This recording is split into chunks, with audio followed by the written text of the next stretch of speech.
Hey guys, how's it going? This is Vishra, and today is going to be my first day in a series of deck techs. I'm looking really forward to it, and I hope you guys are too.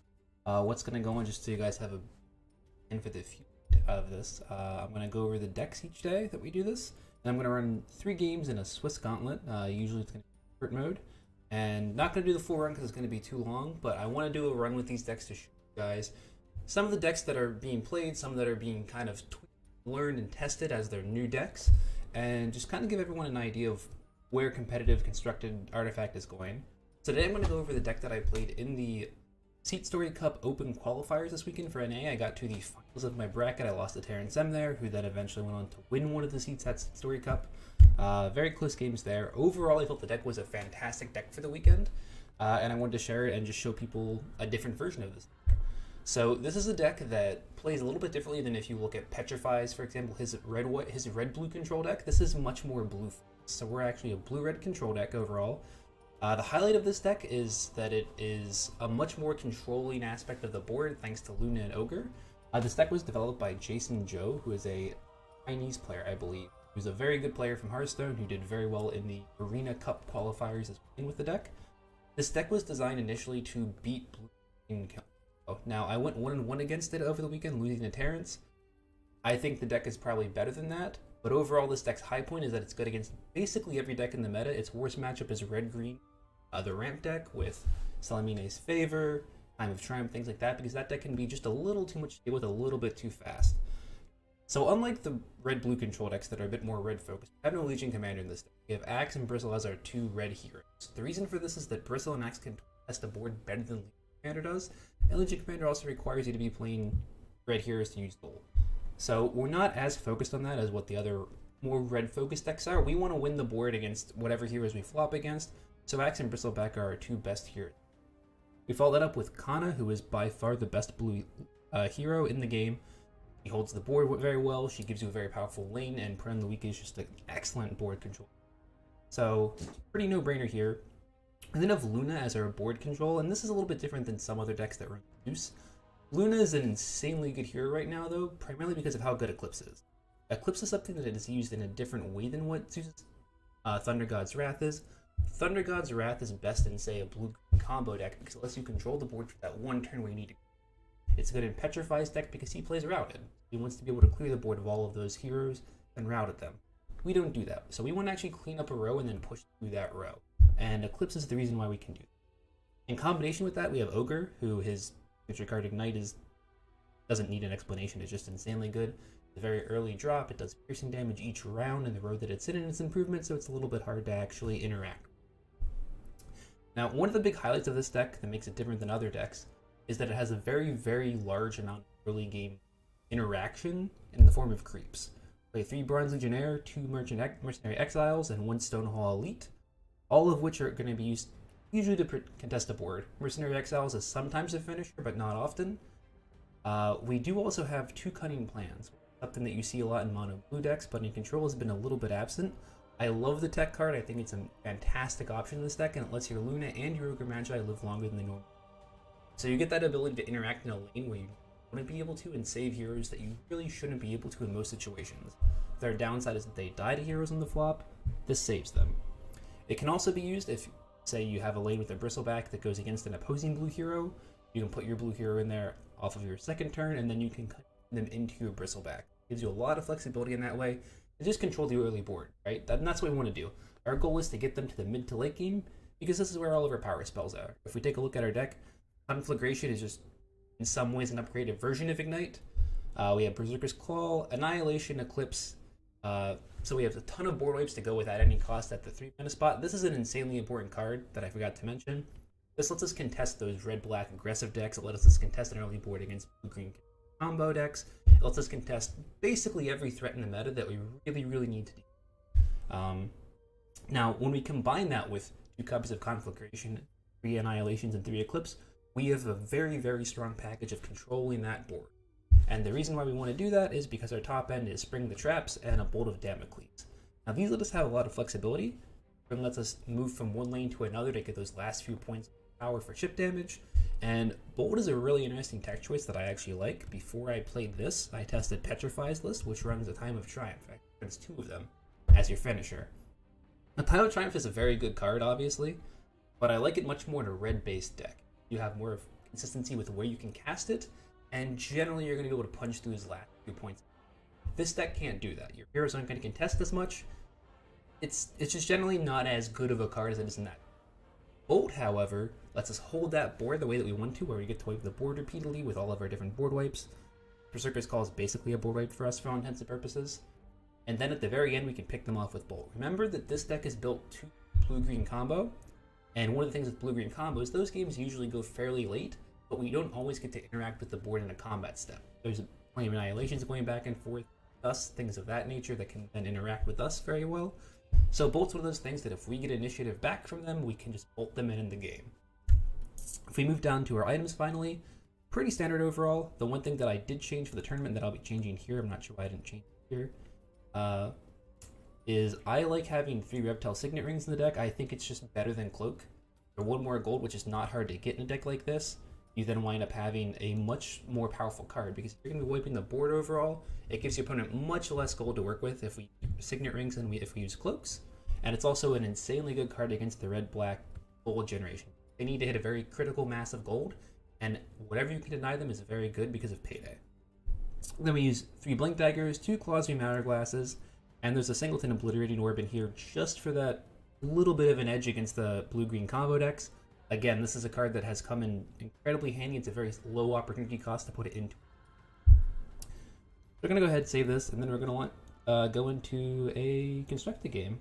And we're going to do 3 rounds of this. I don't want to do the full 5 rounds to 6 rounds, however many it would be, because doing that many might be too long for a YouTube video. We're going to stick to 3, and then I'll go over just a little bit more of my impressions with the deck, and give you guys some ideas for what I think if you want to change it, modify it for a meta, what you can do with it. If we can find a match here. I do think that this deck is very strong overall. I don't know necessarily if it's something that I would consider better than the red-blue control decks, but I think it's a very good meta call overall if you're looking to beat a specific type of deck. The deck that I struggled the most with against this, like I said earlier, was red-green ramp. Looks like we're going to get a red-black deck. We don't know yet. This might be one of the more gold generation heavy decks because of an Hunter, but we'll find out. See how our flop is. So not a bad flop for us overall. Generally this deck wants to contest a board much more early than we do. Like, he wants to be flopping into our heroes, so this is actually quite good for us overall. We don't really have any way to contest this board. Something like this is actually fine for us, because it means that he's not really damaging us or our leaders at all here. So it's not a bad situation. The longer we get into this game, the more all of our board whips come online. At any cost, is actually quite good against the deck. We can put it in any lane here and clear out any of his heroes other than Bristle.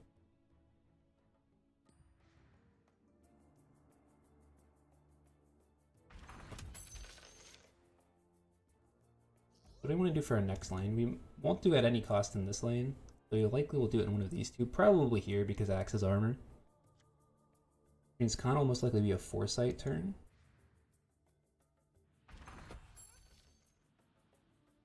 Neither of us can chop. He has 3 gold actually, so he might be able to get something small here. Probably like a healing potion. Now where do we want to put this?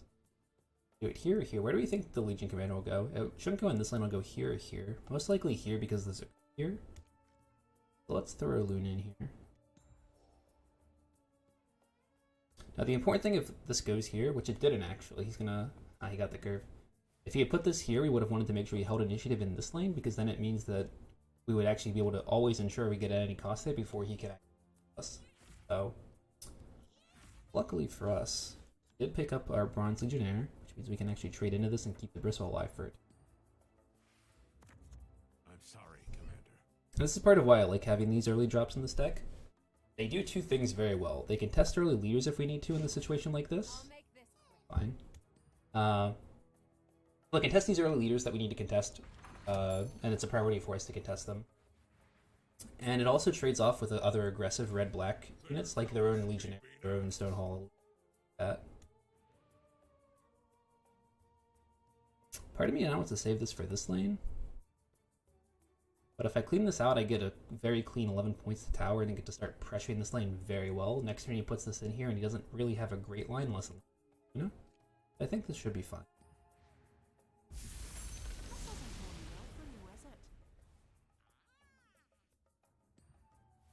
So, I'm 10 points into this tower.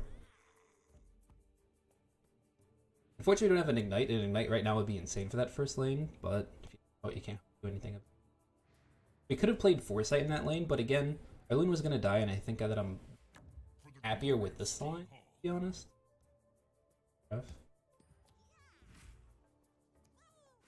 No Ignites anyway. That's fine.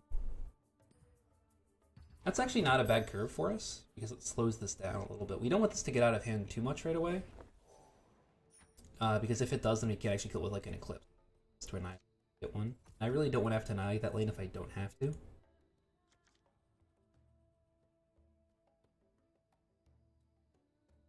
So we can Ogre here. The biggest issue with putting Ogre here is that if he has a heal into a duel in this, a very risky problem, right? But I think we still have to do it. We have to just slow this lane down because next time we can always put Bristle in and then Berserker's Call it.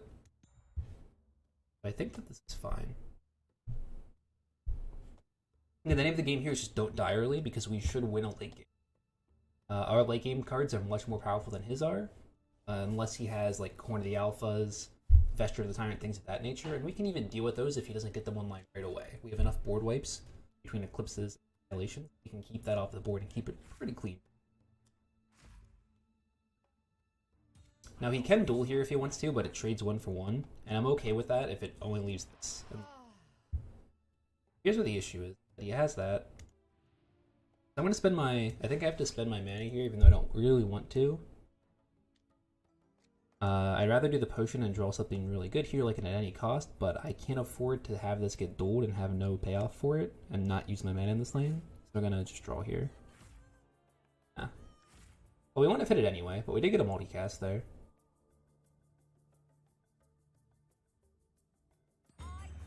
So yeah, you have the duel, which is what we were worried about. Now we know that we're going to cast something in the second lane. So I'd rather just draw here. I don't really need the initiative through these lanes, I don't think. You're going to take a bit of damage, but we can't really do anything about it. And next turn we can clean both of these up with the Bristleback, keep the lane nice and clean. I don't expect the PA to go there, I expect it to go mid lane, because this is the lane he hasn't contested at all. There's the PA there. Now the question is, what do I do with this mid? I can't actually save the Luna, which is kind of annoying.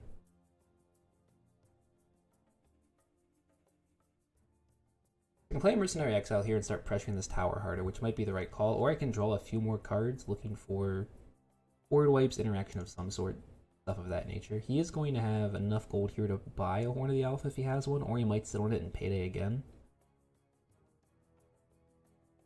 Either way, we need to be able to actually interact with his board next, which is what Bristle will do, but I kind of need to look for Annihilation too, I think. Means that we need to draw cards here.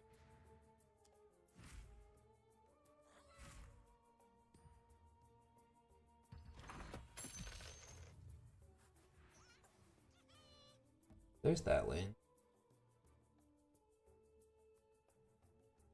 Now ideally here, we actually just let this happen like this, and he doesn't have a duel. That's pretty bad, because if he had let this go as it was, we could wait till next turn at any cost and kill the Bristle too. You know, this entire lane for free. As it stands, I think the best play here is just at any cost and kill everything other than the Bristle, and then next turn maybe we can kill it with a Conflagration or something. Oh, we're actually out of blue here. Can't do that. The other option here is Prey on the Weak. You get 4 dogs. 1 would go to this though, which would then kill it and make it a 6/4. So I don't think that's the correct play. I think it has to be at any cost at this point, just because it cleans everything up the easiest here. And we will take 8 to this tower, but it's not a huge amount yet. The biggest threat here again is that he buys a large item here and then puts like a Horn of the Alpha on this. So hopefully we don't have that happen. And this is a fantastic setup for us. Whether we use it here or not, I'm not quite sure yet. It'll depend on where spawns happen and what he does with cards. This Berserker's Call will either be used on the Bristle or the Axe, but we get a lot of flexibility here for where we want to put it. We also have the block here on this Bristle, which is insanely good for us. I'd expect the PA to go here, to be honest. He could put it here, though, and try to just contest these two lanes and leave Iraq stranded here, which isn't a bad idea either. It means that if he has one of those big shop items, that he can then kind of push this lane over the edge, right? This lane he's already pretty well winning. It's pretty nice when you have two players that are uncontested in a lane. So we could try to make it a 2 and a 2 here, and then next turn put that sniper in one and have a advantage over us with the sack stuck here. Luckily, though, we got that blink dagger out of the shop. It's going to be the real interesting part is how many items did he get and how much. He's actually going to contest this. Kind of like a coup de grace here. Flop is great for us because we have nasal goo for that. We bought 3 things for 33 gold. That's 25 for the big card, which is a horn then, plus 8. So that's 25, 5, and 3, most likely, instead of 25, 4, and 4. And the scary thing here is if he puts the horn in the Legion, because then I can't. Puts it here, though, I actually can kill it with the call.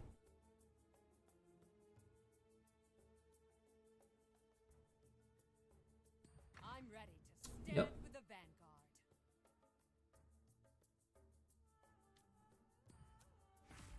So what we might have to do here is just give this lane up for now. Blink Bristle out of this, go to the last lane, kind of contest this lane, and then we can get the Q here. A little bit unfortunate for us, but I think that it's still fine to go for the equip there, or go for the card draw, then look for the equip afterwards. We didn't waste a blink dagger for that. Started a smash. Now we need to look for an annihilation, and that's what I wanted to do there with that card draw. So I wanted to see if we could get a little bit deeper and kind of see whether or not we had to look for that annihilation next turn or not.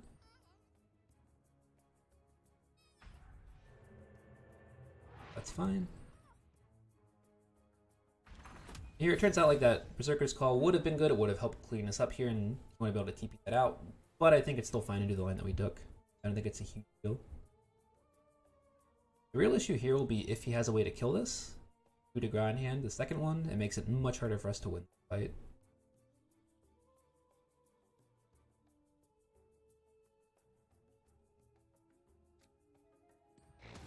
So I think we lead with that. We don't waste the Berserker's Call here, it doesn't do anything for us. Can't spring, so our options here are basically these red cards here with the Viscous Nasal Goo and the early drops. But he has the second coup, which makes this very difficult for it. Take our lumps here and let it go.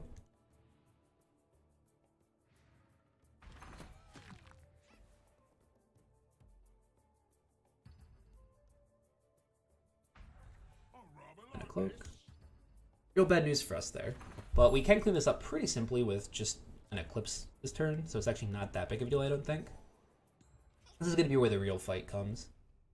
The nice thing for us, though, is he's down to just Assassinates pretty much as his removal of choice there. So we should actually be somewhat okay at being able to kill stuff. Okay, so if I have to wipe this board with Annihilation, which one which one is the best for it? Is it Ogre? We want Luna to give us Eclipse charges, so we need her to live. So ideally she lives. We're going to Eclipse this lane with 4 Eclipse charges. It means 2 need to hit here, 2, 4, 5, 6. Actually not guaranteed in this. A bit unfortunate, but I think we need to go like this. Final line up here. Does not have Berserker's Call. He can duel this and do 10, but he can't kill it. Assassinate will kill it, but I can't do anything about that across lane. So I think this has to be our lineup. Put both here. Now we're looking for Annihilations. Annihilation here would actually be fantastic because it will delay that horn an extra turn and means that we can then maybe try to push damage in the mid lane and maybe a different. Ignites are a little bit late. If we had them earlier, they would have been insanely good, but as it stands, we got them just a little bit too late. That happens sometimes. There's not much you can do about it, unfortunately.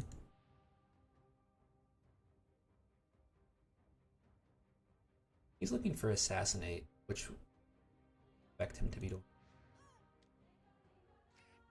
best line out, hopefully. But if it misses, then it's a very bad card. 15 seconds remaining. I think we have to actually ignite this. Might be this. Ignite lets us actually hold this lane up a lot, so I think that's a very good play for us. It means we can prey on this, as long as it doesn't have an Assassinate.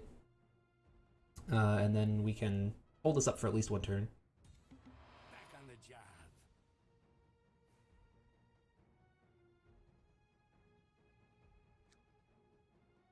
Knight here is also actually a very good play because it means that our Eclipse can then clean these out for one shot each. It means Eclipse will actually kill this entire board this turn. Luna.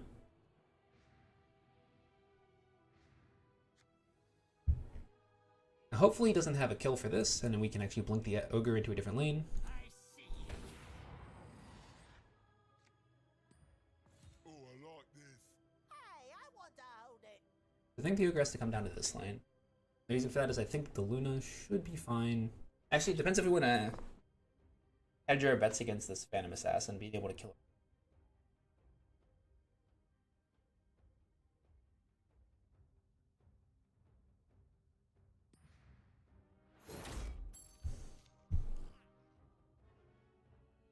That's right. Take this turn. We'll take 8 more here, so we're gonna take 29 total. You can't one-shot us though, I don't think. Not without this.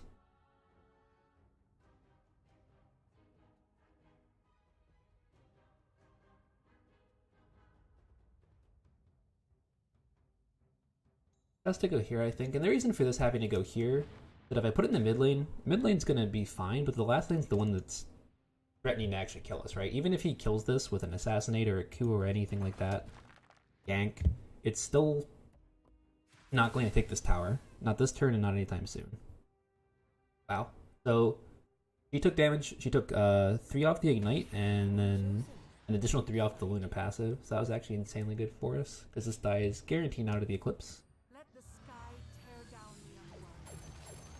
My cause is just Easy choice. my blade. So he's down to 1 card actually, so we're actually not in a terrible situation now. He's kind of exhausted his resources early here, and we're actually holding this line up quite well so far. This is going to be the real issue.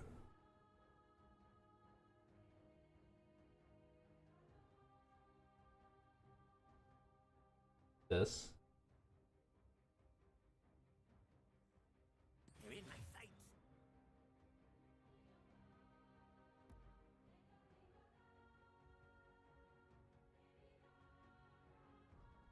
So I have 4 Eclipse charges. The only real options here are Prey or Eclipse. Prey gives me 1 blocker here, but doesn't do anything for next turn, unfortunately. And next turn I can Berserker's Call this lane and clean most of this up, so I think Eclipse here is actually fine, because if I can pick this off, we're in a much stronger position. And even if I do damage just here, it means that that Berserker's Call into this is likely just to kill it. 15 seconds remaining. And I can actually guarantee I get initiative into this to kill it before the horn goes off, which means that we're in a great spot. So he gets gold here, but in exchange for it, we get a lot of board control. Our hope here has to be that he doesn't hit a second horn in his shop, and we can deal with this the turn after. If he hits second horn, we might just be dead. But I think that's a risk that we have to take at this point, because we're so far behind. I can't really afford to put a hero here unless I put a Blink Dagger on it, and then it's susceptible to his last coup de grace.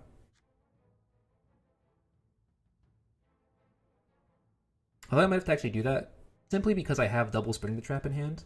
It might be the best option for me to put one of them here, Spring, try to hold this off a little bit for a turn. Then I can cast something from this lane with the Arcane Assault into Berserker's Call here. We're gonna do that. Bristleback is the best option for it, because he has the most HP.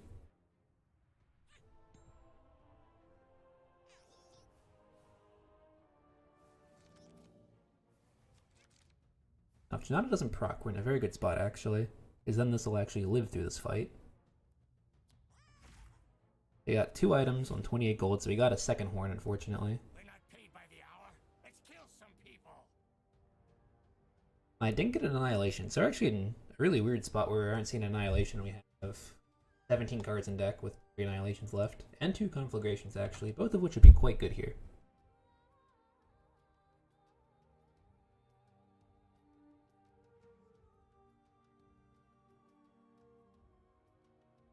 This actually might require me to play a Spring the Trap here. Because if he has a removal spell for this, like a coup, and a second horn, I think we might just be good. That's interesting. Just give me the option here to actually Berserker's Call this, which I think we always take. 2, 4, 11 total. get some armor here, which is really good, but also clear this lane out, which is also very important for us this game.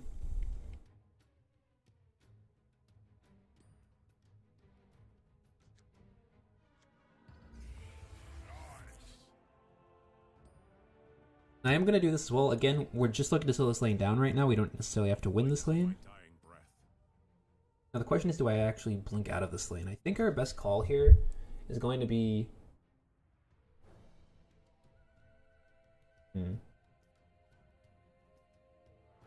So if we stand this lane and he puts a hero here next turn, it sets us up very well for our second Berserker's call. But if he doesn't put something here and just tries to contest these lanes, we'd rather have it there now.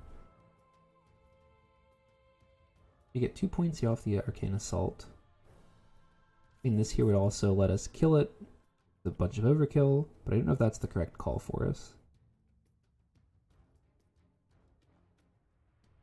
5 seconds remaining. 3. It has 7 armor right now, so right now it's taking 5. It's taking 6 off of this. It'll do 5 for the first hit, then 1 off of that, so it's taking 6 damage. Oh, excuse me, it's taking less than that. It's taking 4 total. I can actually blink him here, and then he'll live through the Berserker's Call, which has to be the correct call, because then it stops that horde from going off for 2 more turns.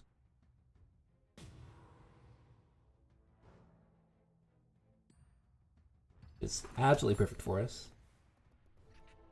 Now this is where the initiative cards are so strong, is in a situation like this, where it lets us get this off before we can actually horn out the alphas.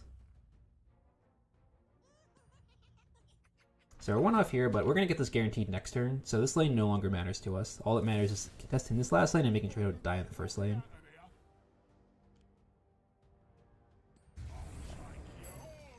All that armor. Now, we're not winning right now, but we're not dead yet, which is the important part here, right? Like, we're holding on here, and this is kind of what this deck has to do to get those wins out, is it needs to make sure it doesn't die in those early game situations, so we can get to this late game where our power cards come online. We're also 1 turn off of Bolt now, which is potentially a game ender if we can get this down just 3 more points. I don't really know if we need the Stonehall Cloak here. It's a little bit late for that to actually go off. It will let us buy both of these, though.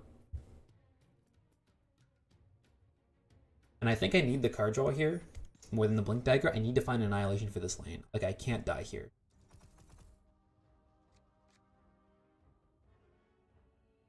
He has Initiative, though. So what he could do is he could put all 3 here, and with Initiative, just try to coup my 1 card and then punch through. Because we know he has a large card here that we think is another Horn. So I think I need to put both blue heroes here just so we can't kill them both. Yep, and that's what he chose to do. So now if we find our Annihilation here, we're losing 2 heroes for it, but we're also putting him in a situation where he's just going to be so far behind, because even with this Legion Commander coming in next turn, it's not enough to push this tower, I don't think, through us wiping this board. And there's the Annihilation. So these cards are locked, so it has to be these 2 cards, right? One of them has to be a coup.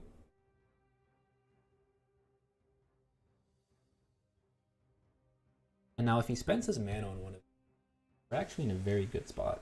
Because then it means that he can't kill us, we can blink the Ogre out, and then we can have a blue here in another lane, plus having this entire board wiped. And if we get blue down here, we might actually just win the game on the spot. Ooh. Almost over.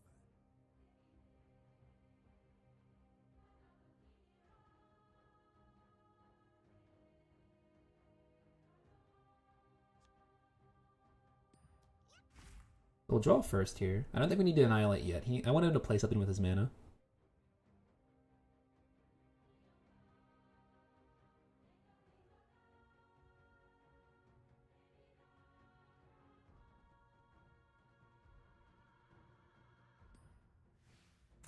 Ready, sisters?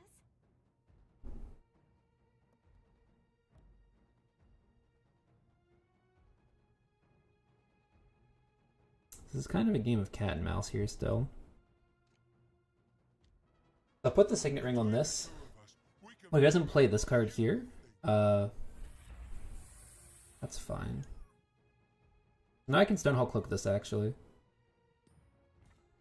And I'm just trying to bait him out and see whether or not this is a coup. If this is a coup or an assassinate, actually just coup, I lose.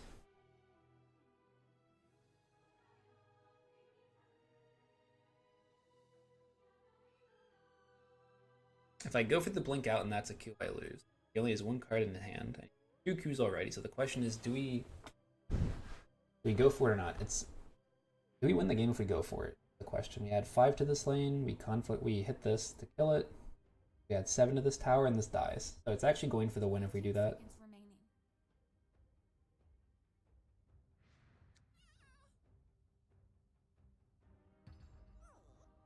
I can always do this first, get a card, kind of get an idea for what's going on here. Ah, chat. This is gonna be so hard, guys. If this happens, this is gonna suck, but I think we go for the win here. Because next turn he gets the horn coming in, and I'd rather just go for it and win the game with a spot, right? What's that card? BQ, don't BQ, don't BQ.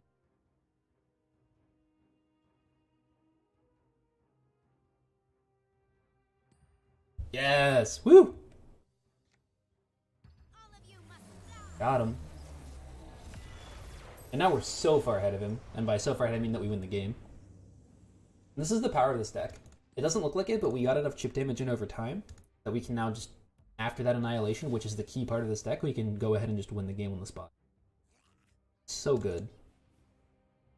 So one off here, and we have Prayer on the Weak and an Arcane Assault just to kill.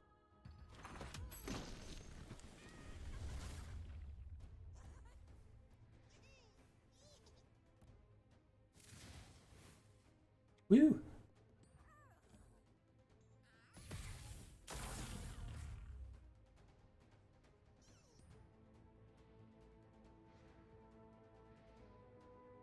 Nice. Really good for us. We got to come back from someone having one of the alpha pop in our tower in turn 3, I think?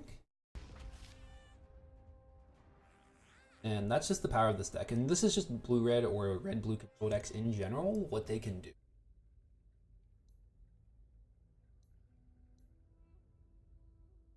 That later. That might even be a live stream or a video.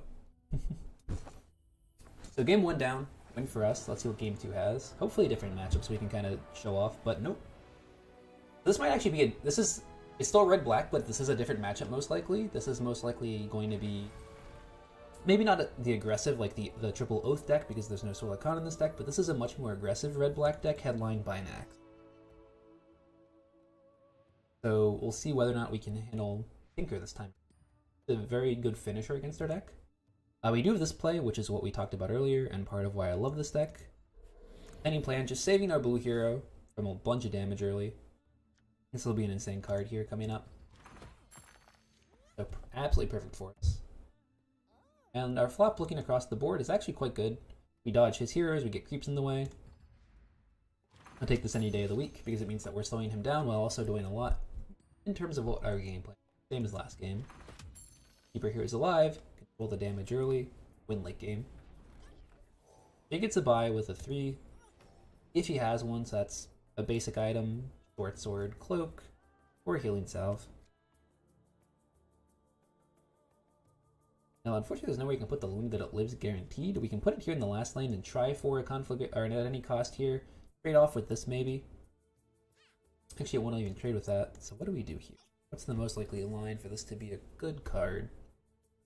If we put it here, it might line up against this creep, which is our best chance of this living. Actually, it can't, unless he puts a Legion Commander here too, which he won't. So it's actually, this will live a turn even through the axe unless he duels, so I think this is probably just the best line. And now, Moon is here, so it actually has a 2/3 chance to go into something that's not the LC. Now he has to actually duel that to have it die, which is great. We got our early conflagration. We got an early conflagration here. We got an early annihilation. So this is great. Okay, that's fine. They didn't buy anything last turn, so no shop items here. And that gank out of the way now is fine because it means we can just go ahead, play the Ogre Magi here, wipe this lane, and be fine. I'm not gonna add any cost here. Doesn't really do anything. I think we just Foresight. The axe is taking a lot of damage here, which kind of sucks. I could Pray. Pray only gives me 1 dog, but it also pulls this off. I could also Stone Hall Elite here and just block this.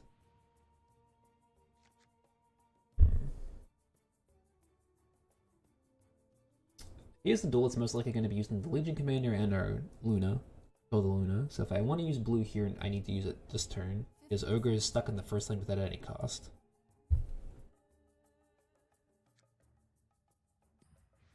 think this is best because then I can Stonehall Elite next turn here.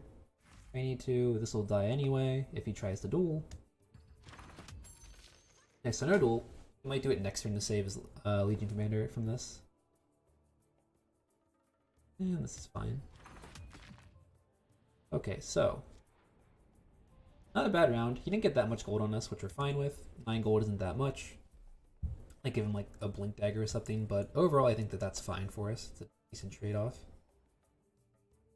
We slowed this lane down considerably. He didn't get that shot in the tower, which is fantastic for overall. And we expected the Tinker to come anyway, just because this was the uncontested lane. So if this is already a winning lane for him, and this lane has 2 heroes. So by nature, the Tinker has to go in the last lane. So about 1 item with 7 golds, that's most likely a Blink Dagger. Sensor actually doesn't do that much against us here. It doesn't stop our plan whatsoever. And yeah, I think we'll just take our kill. And we get the multicast here. Perfect. That's huge for us, actually. Like I said, that Sensor, we can conflict that lane next turn anyway. Not a big deal whatsoever. The big deal here is Berserker's Call next turn. If he somehow keeps us alive, he does a lot of damage against us, so we need to figure out what our plan in this lane is pretty quickly. He's going for the double hero kill, and we actually can't stop it, unfortunately.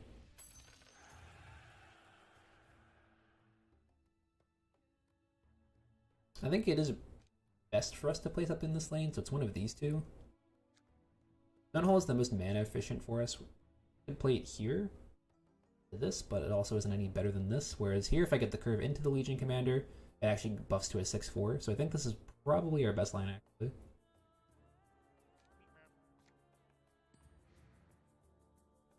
Go for the curve.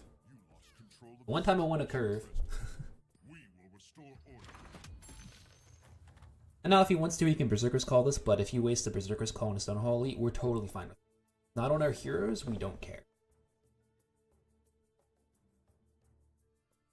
Could look for a duel here, I suppose. It's actually not a bad duel for him since he knows that we can't save it whatsoever. We have no items in hand. Blink Dagger's fine too. I'm doing this because it means that now we can Conflagration into this lane and be fine. March is very good for him. Because it'll kill our Ogre on upkeep. And I have to figure out what we want to do with our con. Are you going to put it here and contest this lane? Or are we going to put it here and take damage on it? All of our creep. We do have 17 gold to a 16 though. So we're going to start buying shop items. Blink Dagger is fantastic. And we'll get a full heal. Just to keep us topped up here in the future. Looking at our lanes, we're actually ahead of him. I'd say in terms of overall damage, we're up in this lane. We're roughly even here. And we're dead even here. I think I need to do this. I want to be able to spend all of my mana efficiently this turn. And the best way to do that will be to put Kana here and then blink her out to a different lane.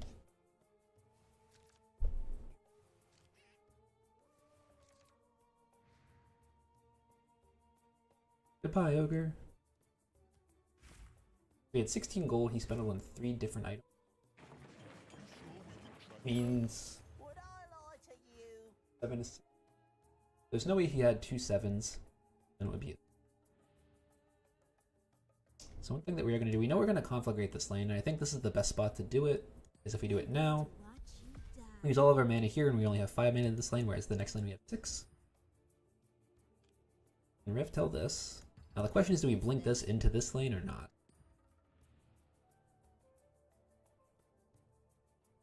The upside to blinking it here is that then we aren't taking the damage to our creeps off of the march. The downside is that probably means that we lose this lane, or have to put a Luna here and then annihilate this lane next turn, which I actually don't hate, but it means that we're also a little bit susceptible in this lane, like Berserker's Call, into killing us. Although I guess we have Fountain Flask for that, so it's actually not that bad with that line. Accept your fate. We don't really have a good prayer on the week here at the moment, but it's also not a bad situation for us, I don't think.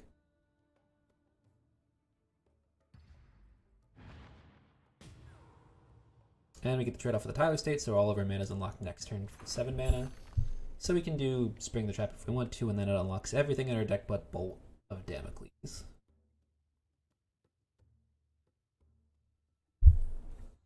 Stonehall Cloak. That's fine. Doesn't really affect what we want to do here. Which I think is just draw cards. We're not going to annihilate this lane. We're not going to pray here. It's only 2 dogs. And we never at any cost, so I think just drawing cards is good.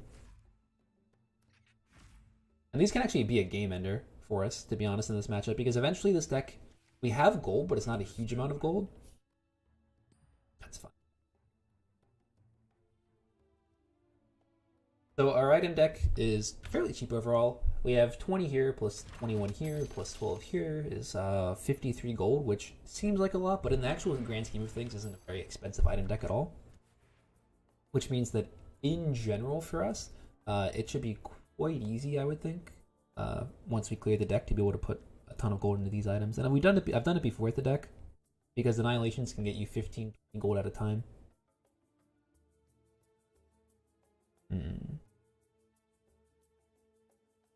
So here I have 2 options. I can play a Mercenary Exile here, and hope he doesn't have the Berserker's Call.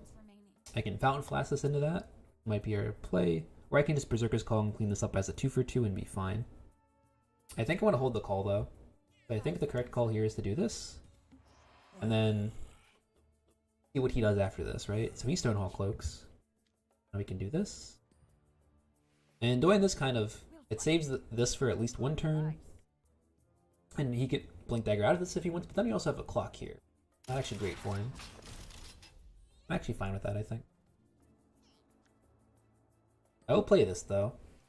It's not really going to do much for me in the other lanes. Our red is big enough here with Axe that we're probably not going to spend our mana on an Axe anytime soon to play a Mercenary. I don't really mind pressuring this lane just a little bit harder. If the money's good, there's no one we won't kill. I find not pumping this lane.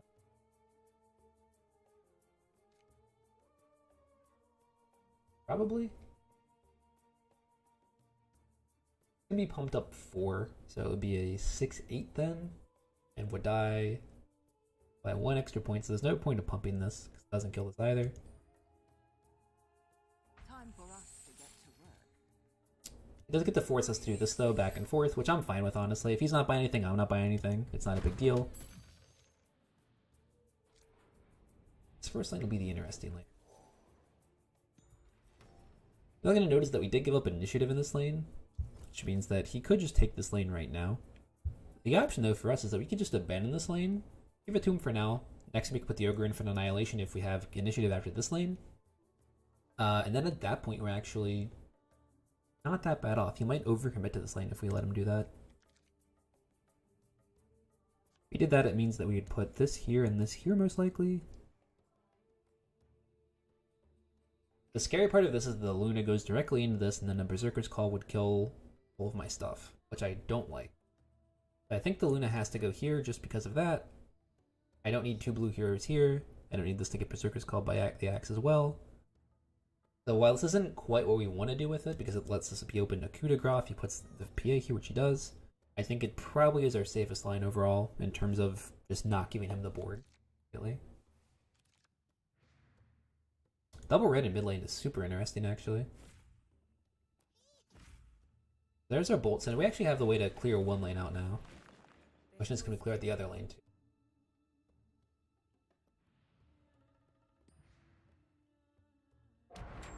Is that worth an Annihilation? Probably not. Annihilation slows this lane down tremendously, though, especially once we put Ogre in this lane. Prey doesn't save this.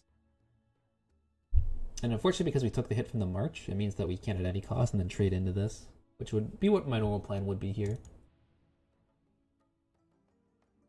I don't want to annihilate this ever. He can Berserker's Call here and push a lot of damage, so I need to make sure this doesn't die, actually, because if he calls here, or if he calls here, this will die, but this always lives through a call.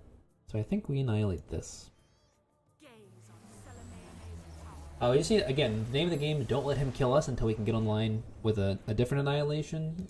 Push a lane and then bolt him out of a different lane is probably our way to win this game, so we're going to hold that line as much as we possibly can. Still have a trade-off here, which is nice. I'm ready to fight.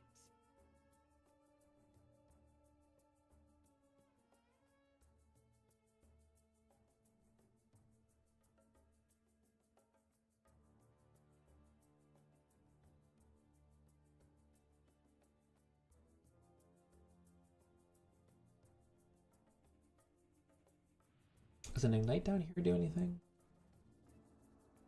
I mean, this would die through. It won't die through a heal act. 15 seconds remaining.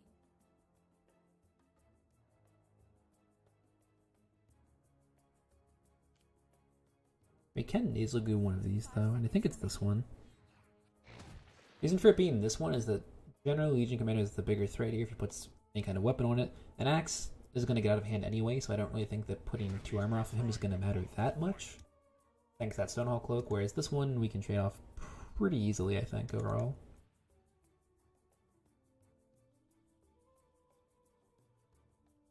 I think it will die in this lane to Ogre in at any cost no matter what.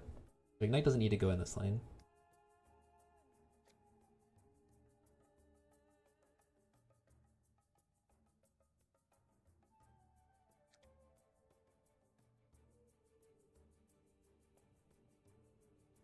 Seconds remaining. I think holding on to this lane is going to be super important, so I think we're going to do this. I want to make sure this lane doesn't die.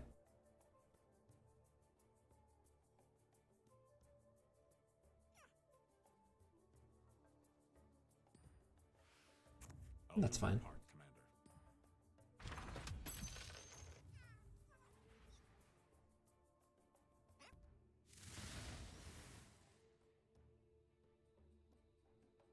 He has no items to heal. But to save this, I have to spend my Spring the Trap. But I think it's the no-brainer here. If he Berserker's Calls, that's fine. He'll clean all this out, but it also cleans this out, and then we're at a roughly equal spot on the board. I have a Centaur left, and he'll have this left. So I think that we're actually okay with this if he wants to go for it. I'm not that upset about it. Spring there is fine.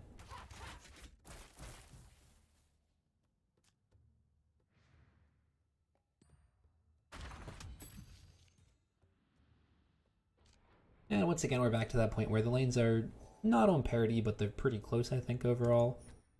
The issue here is that we're a little short on blue heroes this round, so we need to actually make sure that we're putting Ogre at his most valuable spot. Tinker should go here. Tinker is here, what does that mean we need to do? Unless we draw... Eclipse doesn't have that many charges right now, unfortunately, because Luna's died so much. We only have 2 Annihilations left, which is a 1 in 11, so it's not a huge chance of us getting it here to wipe this lane. So I think we actually don't put Ogre there for this round. Ogre here just plays into a Berserker's Call far too easily, I think.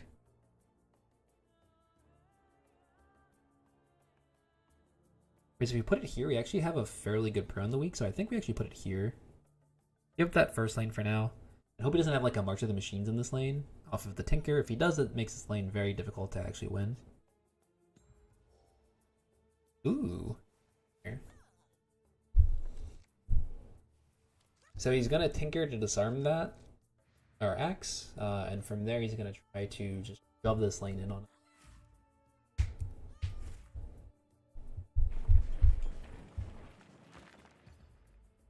Now the big thing here is that we let this first lane alone, which means it's actually savable for us. Now, this is actually super risky for him, because if we had put the Ogre here and could just annihilate this, we're actually ahead pretty well, I think, on the board. But I want a Berserker's Call here. I take 5 plus 4, so this would die if I call. I'd only kill the Legion Commander.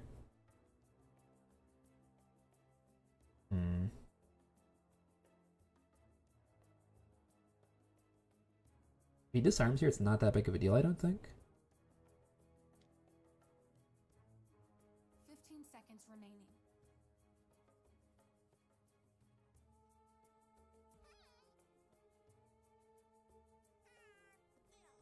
Seconds remaining. 3, 2. Let's do this because this means that if I draw an Ignite off of with one of these blue heroes, we're actually in a good spot. That's bad though. There's a reason Axe is the toughest.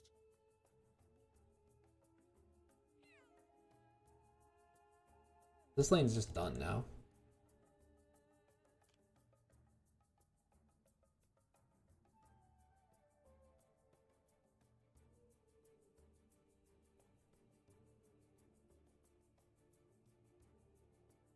So I think I need to let this die because I need priority here in this last lane.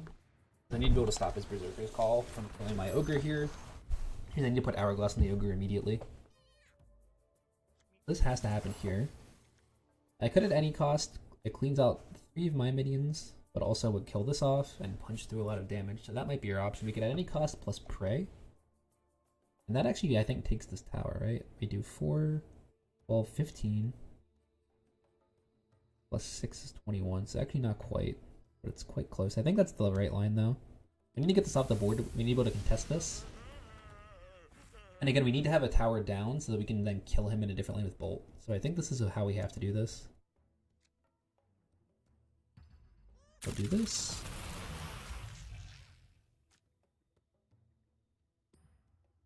Then I'll put the Hourglass on the Ogre, because this should live no matter what, unless he has a gank across, which I'm not that concerned about. I'm more concerned about Blink Daggers here, to be honest, moving this into this lane or this lane. I need the card. I need to find Annihilation here. And now I'm actually locked into putting both of these in this lane, because if he has PA plus coup de grace, he just kills our hero and we die in this lane.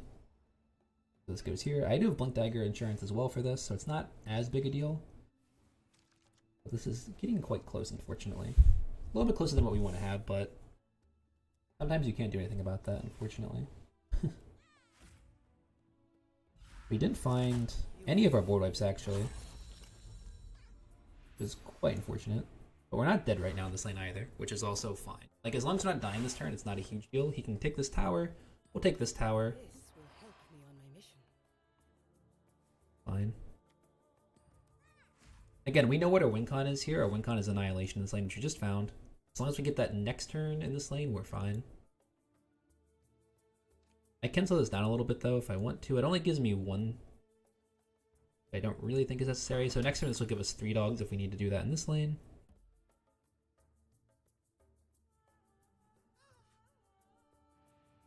Big scary thing here is if he puts the Blink Dagger on, say, the Tinker here, he can get that out of the lane, and then he has the Disarm. Plus, he has all of the extra damage through thanks to Time of Triumph, going into our towers with Siege. That's not good. That's going to make this very difficult, actually, because now he gets to put the Bristleback here and punch us with everything. We needed that balloon to live very badly. I think that might be it. I don't have a Blink Dagger to move the Ogre to this lane. Yeah, that's good for him. Yeah, he had the thing that we were worried about, which was the gank. And I can't really do much about it in that situation. We put both of our blue heroes there. He had the coup plus the gank and didn't discard the gank, so. We can hold priority here for that first lane and hope something will pan out for us, but I'm not super confident of that happening. I need double creep here, first off, and after that we'll see. I could still get good curves here, I suppose, and not die. But I find it unlikely. Okay. Spring the Trap saves us here, or keeps us alive for a little while. Cunning Plan does not. Arcane Assault does not. Taking Berserker's Call here cleans up nothing of value. Guess I smash here. You think you could stop us? No, that's not gonna do it. Okay, and he has the coup. Okay. You must die. That's a bit of a tough one.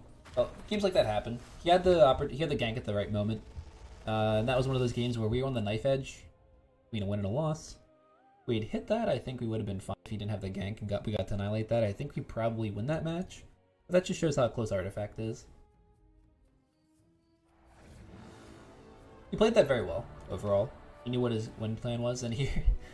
Okay, so this entire video is just us versus Red-Black, it seems. This is going to be the more aggressive variant, though, since we see Sorla Khan here, so I'd expect this to be the Assault Ladder plus Oath, and he tries to just AD us in a lane deck. Our opening hand isn't as good as last game. We can't save this Kana from this, but hopefully he can't. Never mind. Kill it. This is a hyper-aggressive deck. He's playing Poise to Strike in this deck. He's like a really aggressive deck. So we want to be looking for all of our aggression as soon as possible and all of our counter-aggression cards. So we have 2 early red drops, which is good for this. We have it at any cost. We need to find Annihilation and a clip.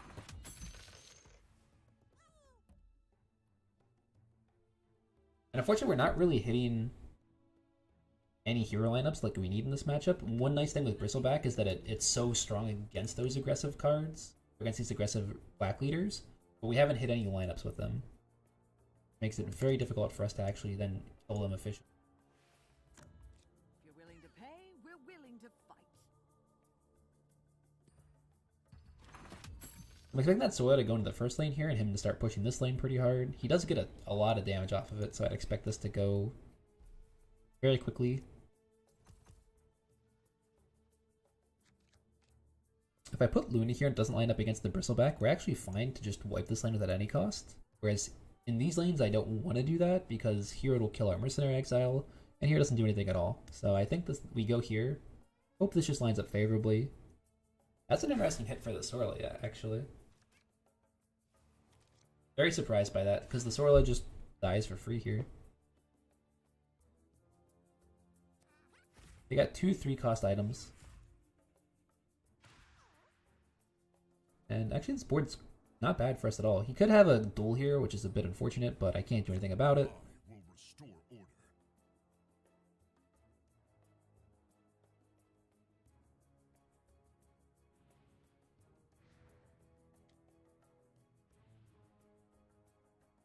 And I don't think that this actually is worthwhile here. We do 4 to this and clear off all of these, but I don't really care about the 4 damage here so much this turn. I want to bait him into getting more creep here, more black heroes. And at any cost, biggest flaws against red heroes, unfortunately, but in this situation, it's actually not atrocious for us, I want to say. Don't worry, Axe. Good kind can mop it. This is part of where Viscous Nate's is so good. Axe is an insanely good hero, but if he doesn't have his armor, he's fairly subpar, actually. Just the 7-11 isn't that good. So we get to do a bunch of chip damage here. One of his biggest strengths is that he makes melee creeps do 0 damage to him, and now he just starts to take those chip shots over and over and over again. This will give me the edge. This is actually fine for us, I think. Cloak is fine, doesn't really do much. We can always put Kana or Ogre in this lane, and at any cost, we'll lose our Bristleback here, but it would also clear off both of these, which is really strong. And we're hoping he doesn't have a cloak for this. If he has a cloak here, then it's a bit unfortunate because we're not killing it, but he doesn't, and it's great. Really great for us. And again, we've slowed him down considerably. His plan should be to have a tower at half or lower right now, and we've stopped that in its tracks. So we're doing exactly what we need to do to win this game. Take a scroll here. We can actually scroll this out and then put a blue hero here and kill this lane. The only thing we have to watch for is a gank here, which means that we probably can't play Ogre here. If we play Ogre here, it means that we have to also...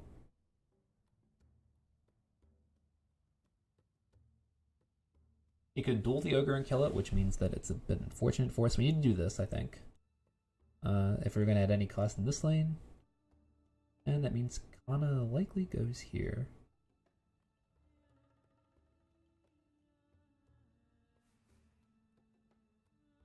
Legion Commander goes where? You could put the Legion Commander here and get the lineup with the Luna guaranteed. 15 seconds remaining. We can always swap out of that though. I think that's the line. Okay, this is fine.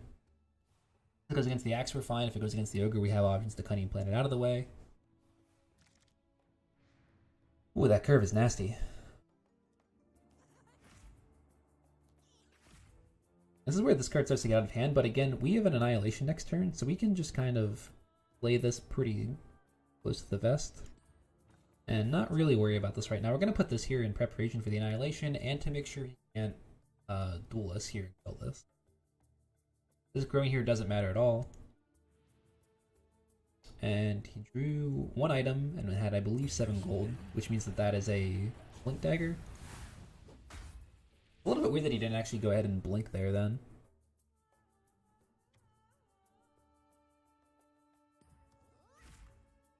Conflagration's a great draw. That'll come in really handy here. It brings out my quills, don't you? We have the Sorla kill here.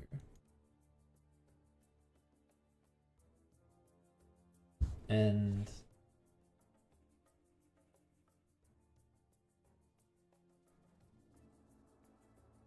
should I be greedy? Question here.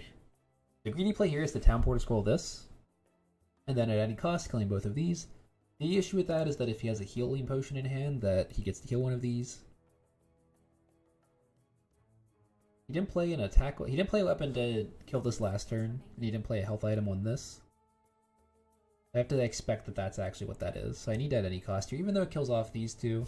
Still the correct play here. Gives us a bunch of gold and stops everything on this lane from going off. Been fortunate, but we have to expect at this point that that's what that is. We know it cost him 3. We know he didn't equip it last round, which would have killed the bristleback or would have put more HP on the axe. So we have to assume at that point it was bought from the item shop, which means that it has to be either a heal or a TP scroll. And here we get the fun little play of just swapping these. Legion Commander is much worse than an axe. Oh, and we got our multicast off.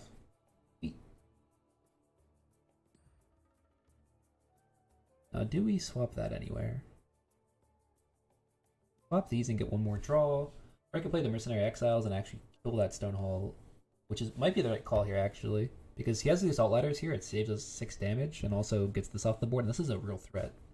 Let's do that, actually.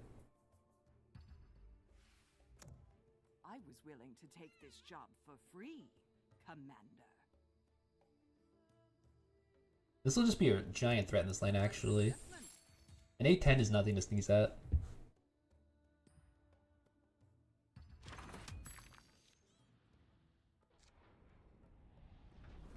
I'm not buying anything here, but I think it's worth sinking our gold into this in this situation just because it's going to hold this lane so well.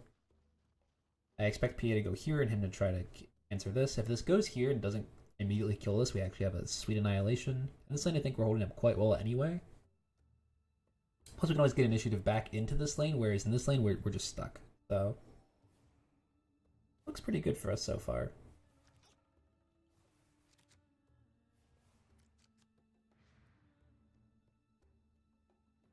He has plenty of cards here he can play. So he bought a 7 here, which is likely a Blink Dagger then. And we're looking at this probably being a conflagration. I think that we don't really need to prey on the weak here. Or, I'm sorry, and it's probably an Annihilation here. Plays anything. I don't want that blinking out of this lane. Actually, do I care? He'd blink into the last lane, most likely, then. Which actually makes it quite difficult for us to win that, because he just puts it here, and then he fights both of these.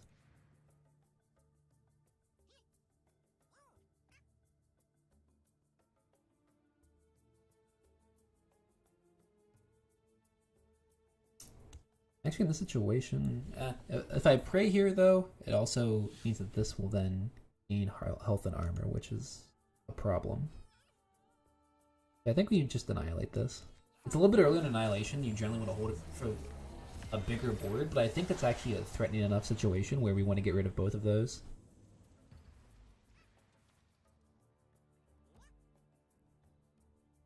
Does make this pretty bad for us if he has a coup here, but we couldn't stop that anyway unless we Arcane Assault or held initiative anyway, and I didn't like holding our mana and doing nothing with it anyway.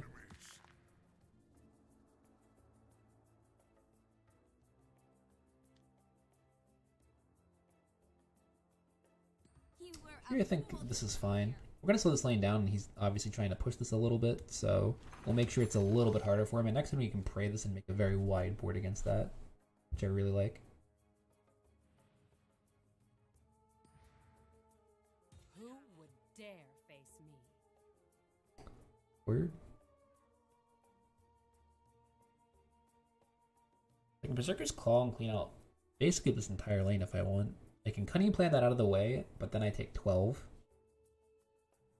Actually, what if I Cunning Plan into a Prey?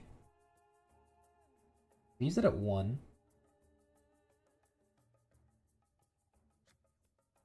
But I think that's probably better.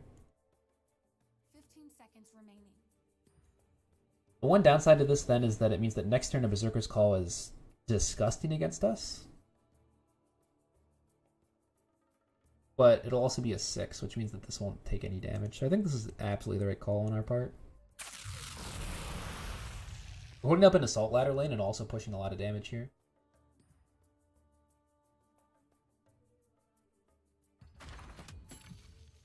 And we're holding the TP scroll here. I could TP the Ogre out, but I think that I'd rather have it there for now. I'd rather not waste it, and generally they're not item that you always get the advantage of having. So I want to make sure that when I get it, I actually hold it and use it when it's needed. Bristle here can do two things. So Bristle can try to hold this lane. We can actually win a fight here off of a Berserker's Call, but we can also Viscous Nasal Glue and then, say, kill an Assault Ladder if he plays one. And I kind of want to annihilate this lane if he tries to go here. So I think we're going to put this here, thinking that he's going to put both here, but we're also hedging a little bit in case he puts, say, an Axe here and a Swirl here. I expect him to just abandon this lane at this point, though. This is a lane that we've invested a lot into, and he can't really contest because he can't go wide. He doesn't play Tinker, so he can't merge with the machines and clear this. But I expect him to either put both here, or maybe one here and one here with the Swirl here and the Axe here. Or he could put both here, but that seems a little bit like an overcommit. Yep, that's both here. And the good thing for this is that he can coup this and kill it. He can Berserker's Call here and trade into it with the Axe. He has a lot of ways to kill this. But in our situation, we know we're going to give a lane up anyway. Not as big of a deal to give this up this late in the game as it would be, say, on 5 mana. That's totally fine. And we always have the option here too of next turn just putting Luna here and just annihilating the lane again. We can get Arcane Assault in the last lane, which we always know that we can. It's a fine situation for us overall.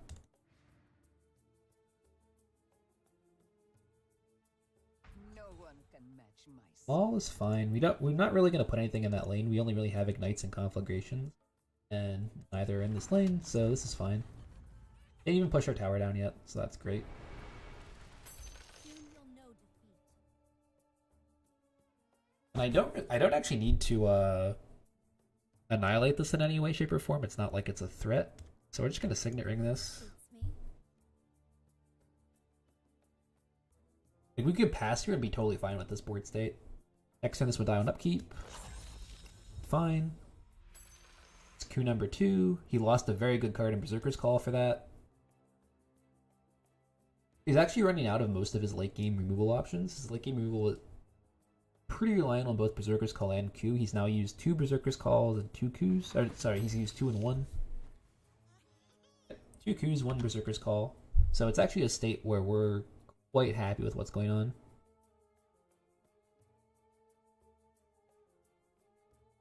If I call here, it cleans this all up. I push lethal this turn. I can't Arcane Assault then, which is the crappy part.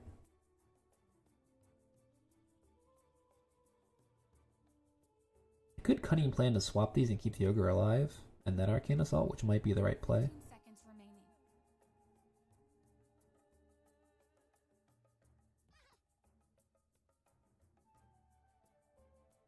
5 seconds remaining. Let's do this. This won't kill us if he Berserker's Calls here. Got our multicast again, which is fantastic. Now we can also save this. If he does something, we have Phase Boots to get it out of the way. And this is fine. I don't need to take this tower this turn. If I could do Phase Boots and Arcane Assault, actually. Phase Boots, move this over. It would mean that I lose a dog, but then I push this tower this turn, and then I get to go to the first lane, and then I get to annihilate it. So I think we're going to do that, actually. Now that I think about it. I think this is the better line. To push more damage.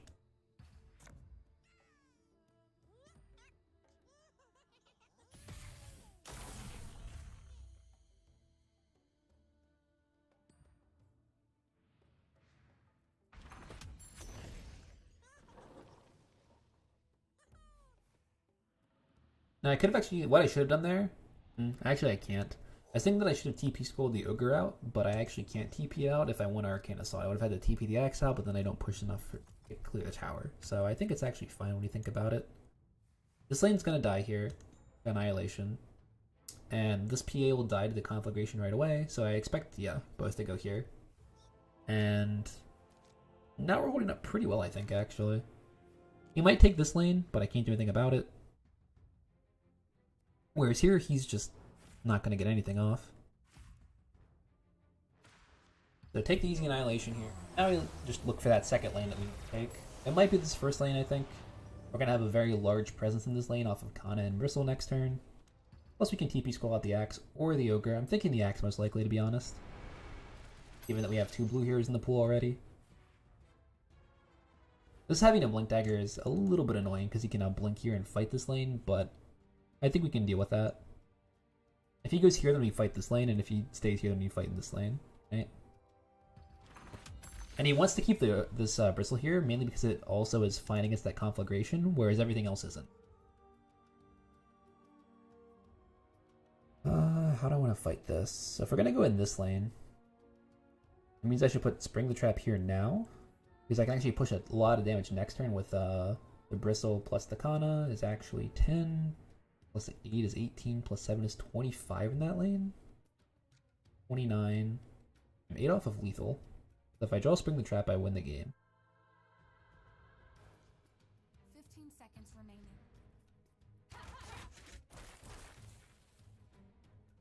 I only have one in my deck, but it's actually not like... Actually, if I draw Spring the Trap or if I draw Mercenary Exiles, I use both. I can't draw that as an out.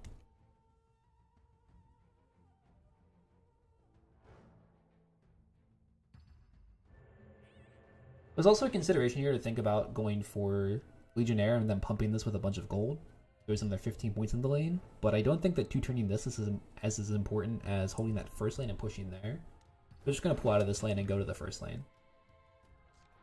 And you can blink this over to that lane, but I think that this is still the better line overall.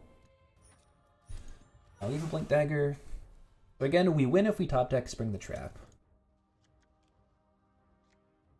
I also got a creep here, so that might actually change what it is too. It might be, say, double Bronze Legionnaire, Dunhall Elite and a Bronze Legionnaire. We have 4 here.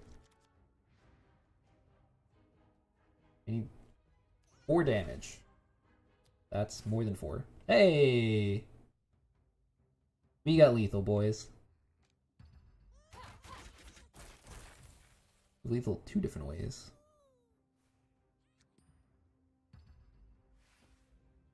I understand my orders. Ooh, okay. Good win. Great win. Power of Annihilation. Okay, so we've finished our 3 games. We went 2-1 with them. All 3 games were against red-black, which generally isn't something that you always want to do, but all 3 of them were different decks in different ways. And I think it's a really good showcase of just how in Artifact you can have a bunch of different decks within a colored pair.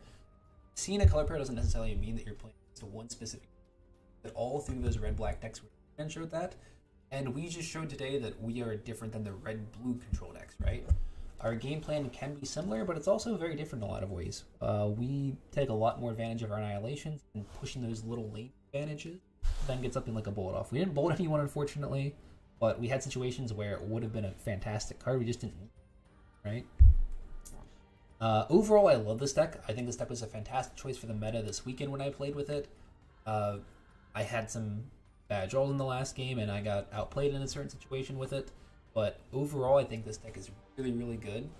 Changes I'd look to make with it. One thing I've experimented with in the first slot over Kana. The reason for this is that you want those charges on Eclipse a lot earlier than you want Kana, and sometimes having those melee creeps spawn in different rows is actually a really good thing for it can help block certain units against those red-black aggressive decks that we want to really stop early. It's really imperative that you have those little speed bumps, like PA for Soul on, for any of those little things you really want to get out of the way.